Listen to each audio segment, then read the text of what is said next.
This week, we will move heaven and earth. We will acquire medicine with money or nothing.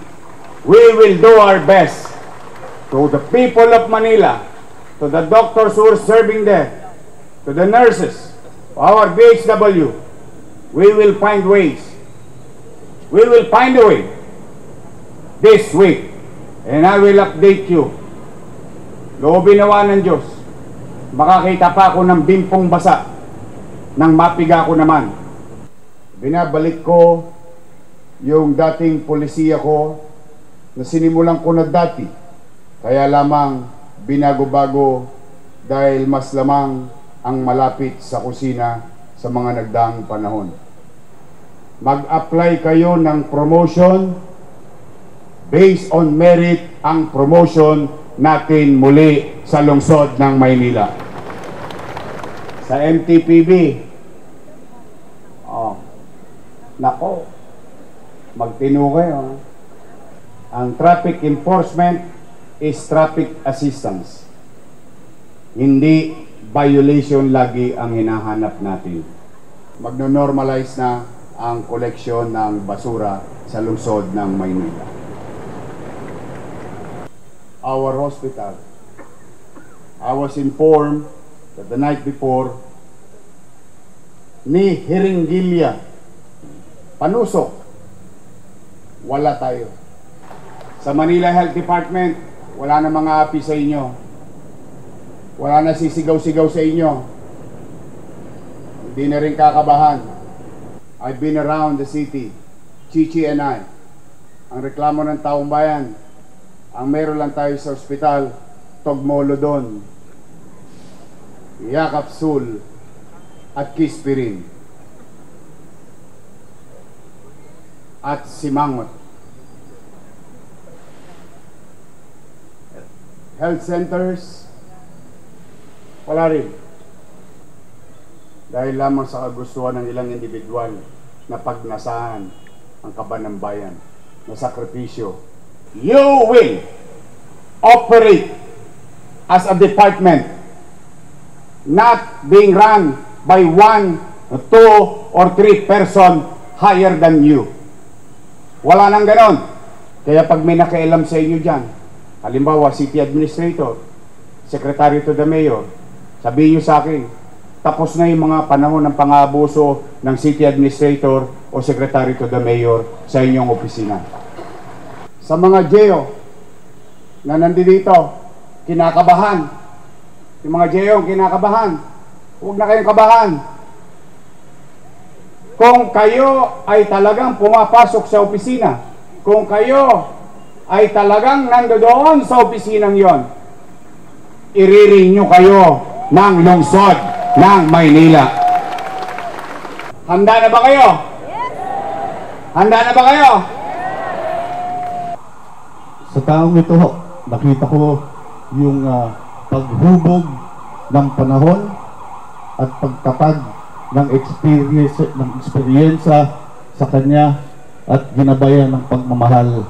At kaya ako'y naniniwala na ito po ang tunay na mayroong malasakit at pagmamahal sa lungsod ng Maynila. Talakpakan po natin, Yorme Isko Moreno Domagoso.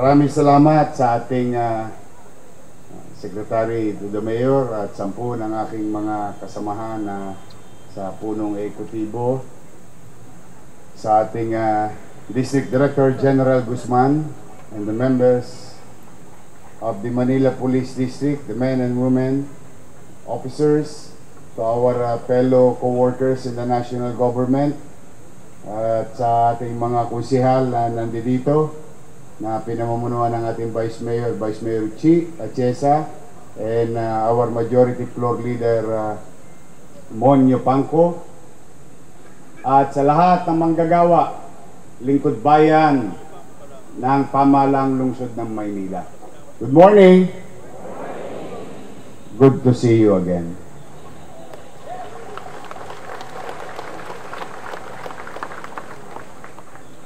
Loobin nawa ng Diyos, this is our first of 468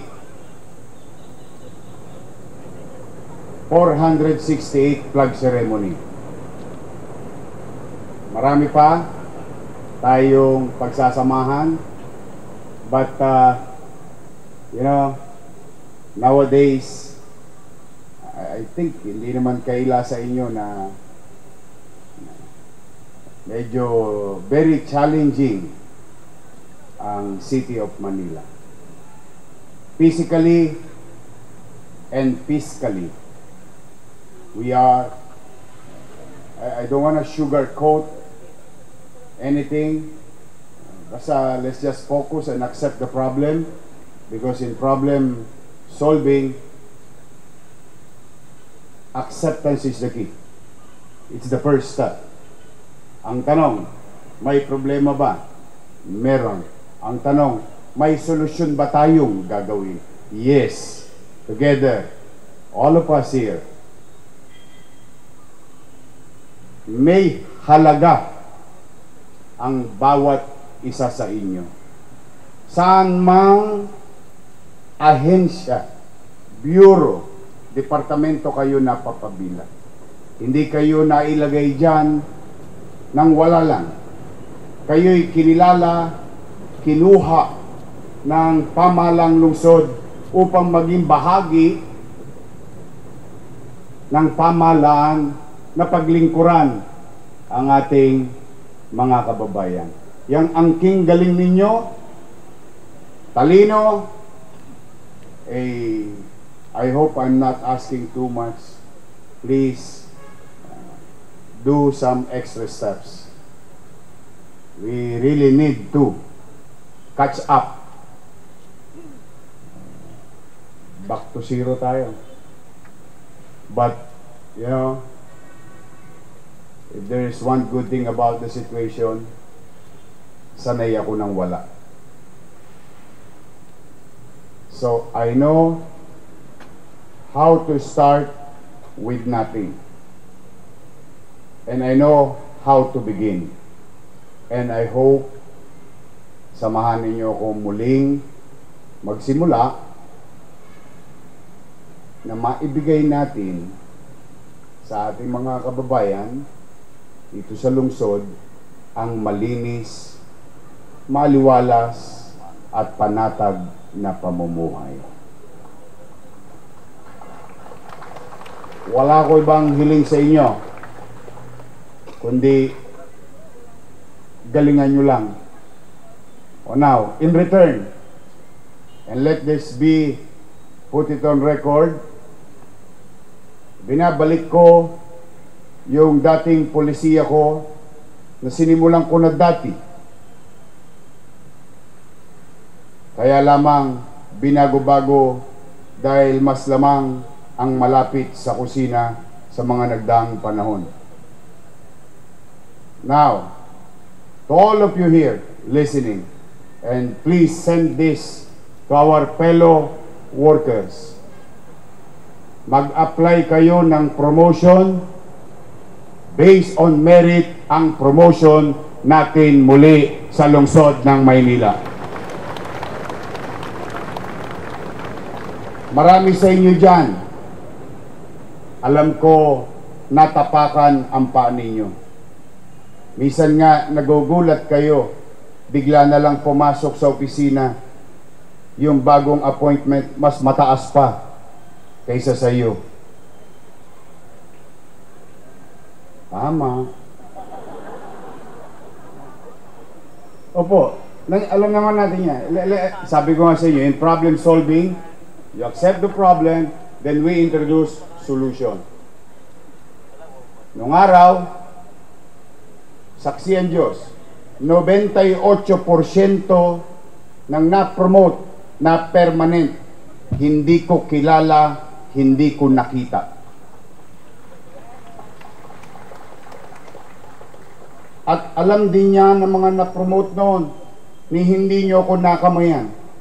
What is the basis of that promotion or giving permanency sa kanyang kinalalagyan? Ay simple lang, based on merit. So, huwag na kayong kabahan. Kung hindi kayo malapit sa akin, hindi kayo mapopromote, hindi, mag-apply kayo ng promotion ninyo at based on merit and time of service sa atin dito sa lungsod. At ito naman ang paalala ko. Siyempre, hindi naman ako napunta rito ng mag-isa lang. Meron din akong mga kakamping dala-dala. O, kung kukuha rin lang naman kayong item, ang kunin nyo na, yung sa dulo ng walang hanggan. Hindi yung kayo pa nasa unahan. O bakit? May nauna sa inyo eh. Yeah. True that we have to accommodate you if you're qualified. But maging magalang tayo sa mga kasamahan natin sa loob na opisina na magiging katrabaho natin. Kaya Madam Jo Quintos, you know the drill. Repeat order lang to. Please, huwag kayong mahihiya.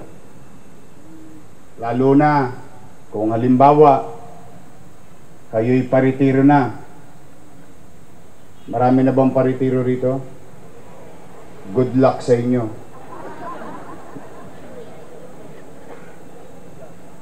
Kailangan kong bayaran ulit yung 200 million na utang ng GSIS. Kawawa naman ng mga magre-retiro. But na-resolve ako naman na yan dati. O halimbawa kayo magre-retiro. Meron kayong anak na qualified sa gobyerno. We will make priority of your family.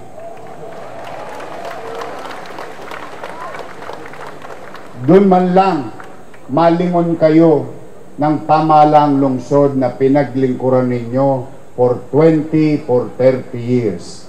As a matter of gratitude, as long as they are qualified, they can do so. Yun man lang maipamana nyo sa kanila. Sa mga oras at araw at gabi ng pagpupuyat, pagsusobra ng oras ng pagkatrabaho ninyo, sakripisyo nyo sa trabaho sa gobyerno ng Maynila para sa ating mga nasasakupan, doon man lang masuklian kayo ng pamahalang lungsod ng Maynila. Sa MTPB, nako, magtino kayo. Siguro naman narinig na ng direktor ninyo na si Dennis Biahe.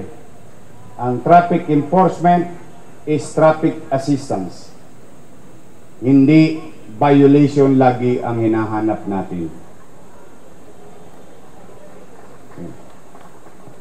Anyway, may huli o wala, may sweldo. Ang tanong lang naman kailan. Opo, buti na sa umpisa pa lang, malaman nyo na. Ang sabi, di ba? Ang nagsasabi ng tapat, nagsasama ng hindi ko alam kung aabot ang sweldo ninyo sa katapusan. Yes. That's how we are ruined. But don't worry. Katulad ng sinabi ko kay Jazz, sabi ko, Jazz, basta tayo empleyado muna bago contractor. She knows it naman from the beginning. And the good thing about Jazz, pro-employee rin si Jazz. So, lahat ng bimpo, ipigayin ko. Makasweldo lang tayo sa katapusan. Para na tayong ngayon? Minimum age earner, hand to mouth. May kita, may chicha. Ganun po ang sitwasyon natin. But don't worry, I don't want to ruin your week. I'm just trying to, state the facts that we are really in a fiscal ICU. To our people in Manila. So ulitin ko ha, ang gusto kong makita, promotion, permanent. At Madam Jo, Consiel Jo, ayoko mapopromote dala ng tagadala lang ng bag ni ma'am, ni direktor. And so, let's give merit and credit to those people who deserves to be promoted. Ngayon, sa ating bisita, may mga bisita tayo rito, may magdo-donate ng 2 motor.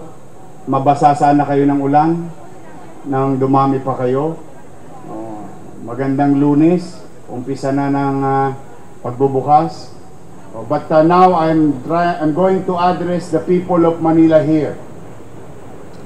And let me take this opportunity to address our citizens. I assume 12:01 last Monday, facing chaotic, felt like Smoky Mountain in most of our avenues and boulevards in the city. Hindi pa kasama dyan yung mga basura sa kanto ng iskinita at bahay ninyo. And timing, nawala naman yung 2 kontratista. Now, let us not put blame to one another. Hindi rin sila binayaran, hindi na rin nila kaya. That's the truth of the matter. And the thing stops there. We move on. We assume, and it became a crisis, at marami pwedeng magkasakit ng mga kababayan natin. So at 2 o'clock, immediately after 12:01, on the same day, we took the responsibility and put things in right order. Sa ngayon, sa awa ng Diyos, I think kayo mismo, dahil marami naman sa inyo dito, taga Maynila, we can honestly say, since Monday, last week, at least, guminhawa na ang ating mga kalsada. Tanong, total mamamayan din naman kayo. Nakakot na ba yung basura ninyo sa kanyang mga lugar? Nakakot na ba? Hindi pa tayo nakakaalpas sa problemang yaon. But 80% at the very least, or 85% of our garbage crisis is resolved already. And I would like to thank our fellow employees in the city government. I hope hindi naman kalabisan sa inyo. Palakpakan natin yung mga taga-DPS, City Engineering, MDRRMO, MTPB. Nagtulong-tulong na po lahat. Utilizing whatever is left, maximizing and utilizing it properly. At siyempre, maraming salamat, UNEL Waste Management. I hope to the next leaders of this city, always be reminded of our history. In 1992,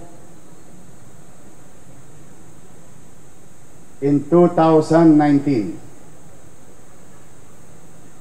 ang basura ay issue ng mayaman, middle class at mahirap. Ang basura ay concern ng taong bayan. Kaya naman, at least kayo na mga mamamayan dito at mga mamamayan nanonood, in a matter of few days, I think magno-normalize na ang koleksyon ng basura sa lungsod ng Maynila.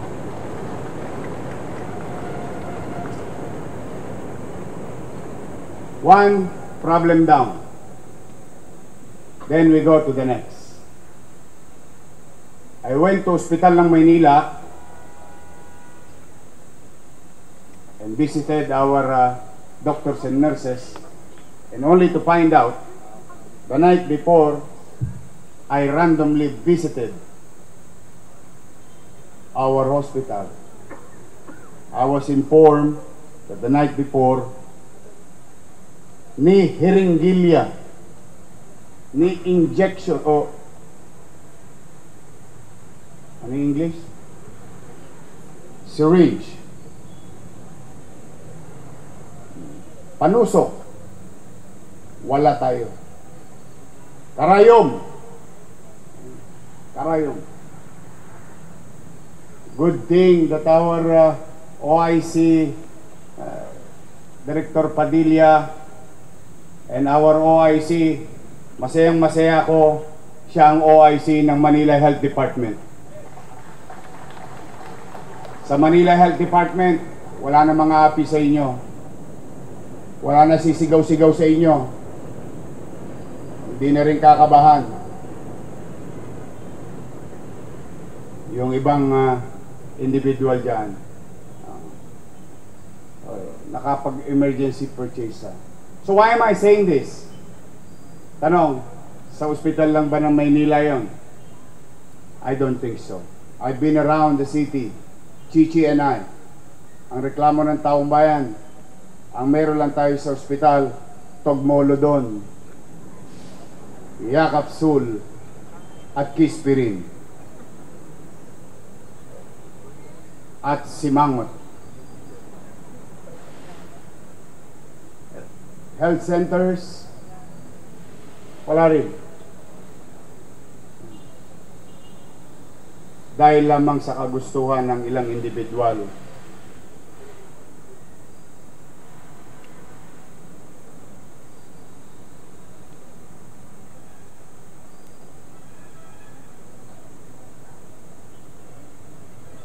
Dahil lamang sa kagustuhan ng ilang individual na pagnasahan ang kaban ng bayan, na sakripisyo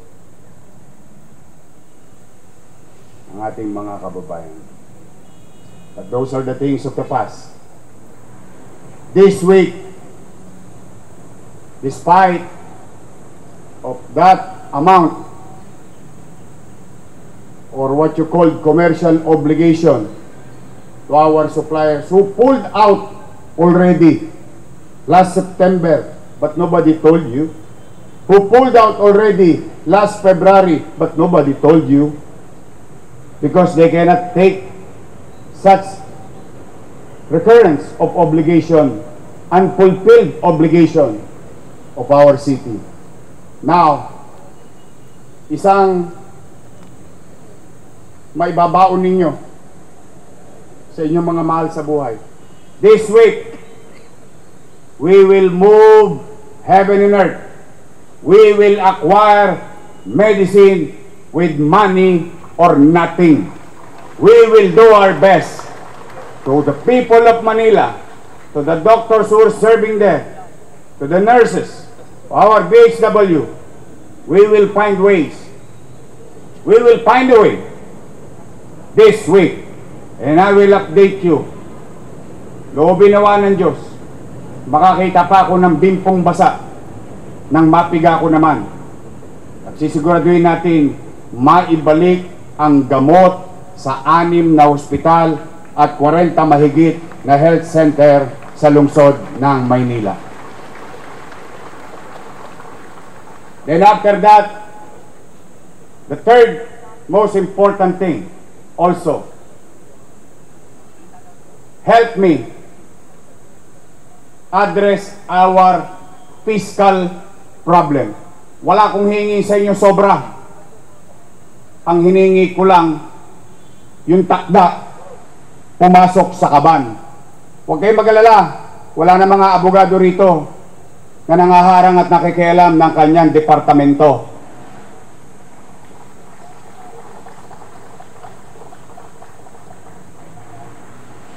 you will operate as a department, not being run by 1, 2, or 3 person higher than you. Wala nang ganon. Kaya kailangan ko ng tulong ninyo. I'm trying to be honest and straightforward. We need to cure, we need to heal the city finances.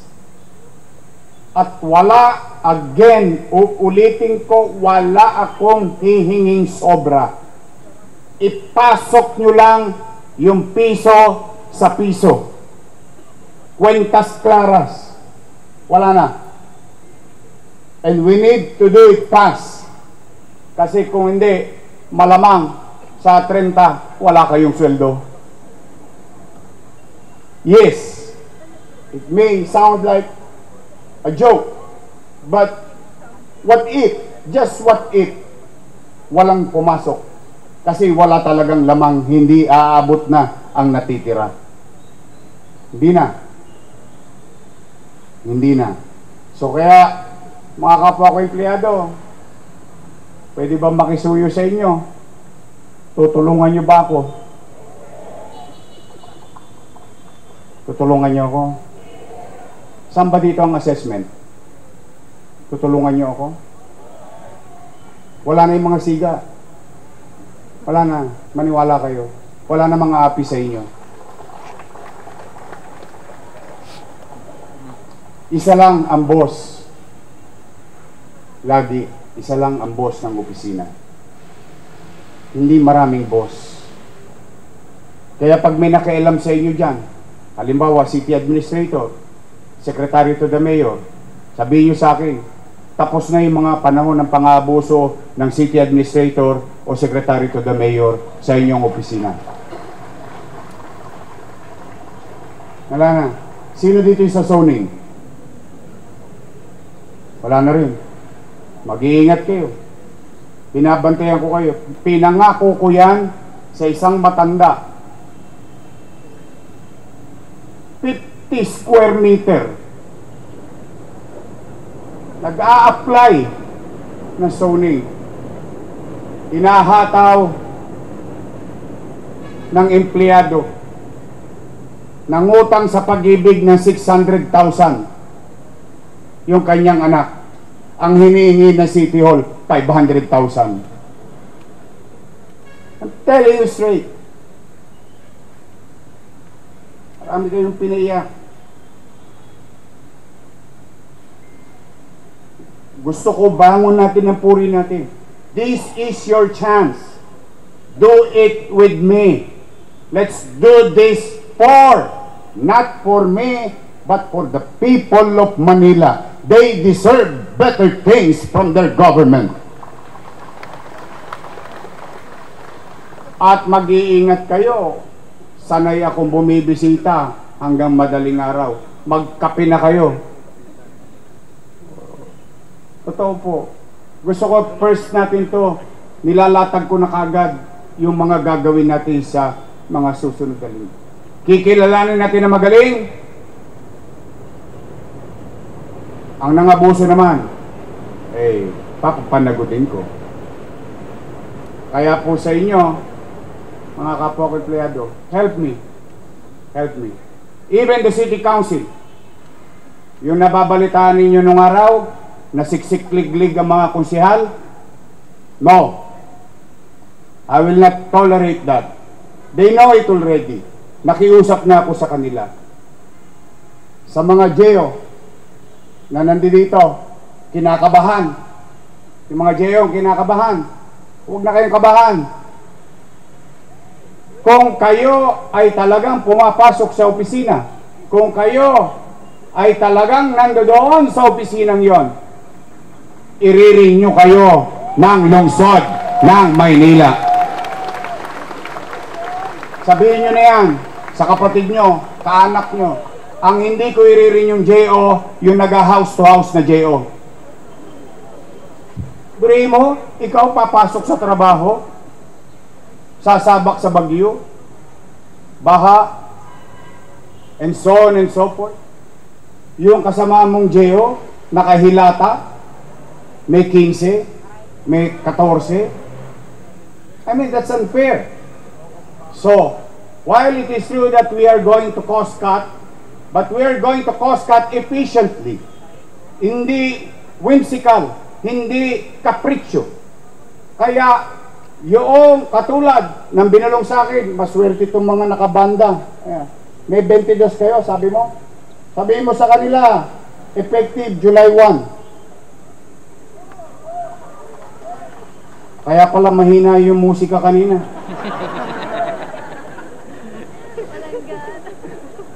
Kulang-kulang na. Nakakaawa naman. Hindi, pumanatag kayo. Walang politika rito. Warm bodies, functioning, being utilized by the city and your offices. You tell them, your department head will know this later on. Pero gusto ko na kayo na, sa bibig ko na mismo ninyo marinig. Papasukin nyo sila, kasama sila ulit sa pamahalaang lungsod ng Maynila. So that you'll have this kind of peace of mind and certainty. So muli sa inyong lahat, handa na ba kayo? Yes! Handa na ba kayo? Yes! Ngayon, magbobotohan tayo.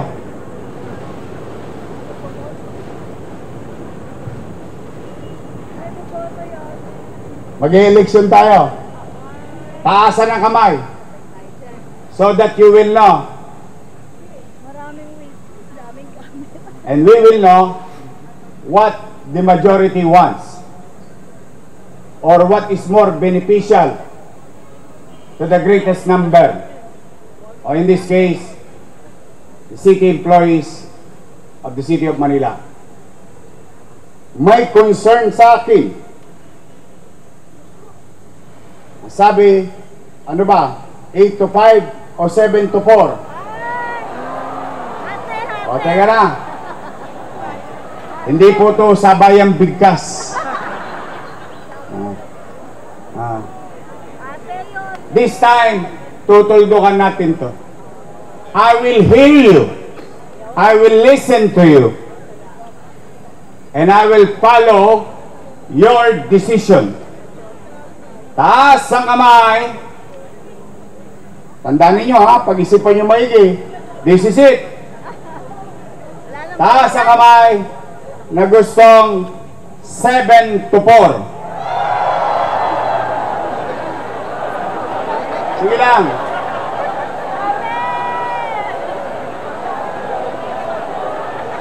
Okay. Okay. Bigyan naman natin ng chance yung bandang Wakali. Taas ang kamay ng gusto 8 to 5.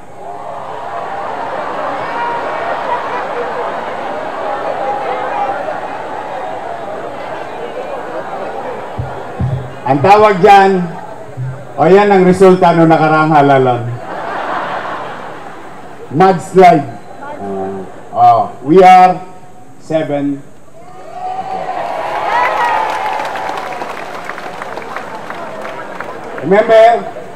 Remember, it is your will, it is your request, it is your voice.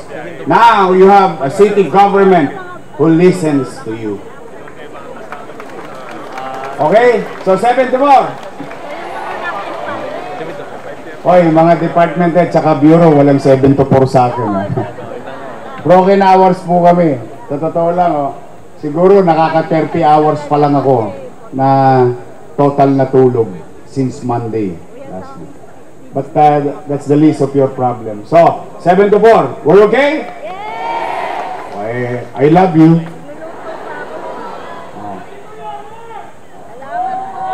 Ulitin ko ha, huwag kayong mahihiyang magpa-promote kasi wala kayong kakilala. Please. Wag. If you feel that you deserve it and you're due and it is merit you have a city government who can see these things. Okay? Maliwanag ba? Yes, Your Honor. Oh, that's it for today. Mag-iingat kayo. Kailangan ko kayo. Ang almusal, Your Honor. Again, I alone cannot do this on my own. I need each and every one of you. We have to come together. That includes our people. Because together, we can make Manila great again. Magandang araw. Pagpalain nawa kayo ng Pong May Kapal. Manila! God first. Thank you. Maraming salamat po aming minamahal na Alcalde Francisco Isko Moreno Domagoso.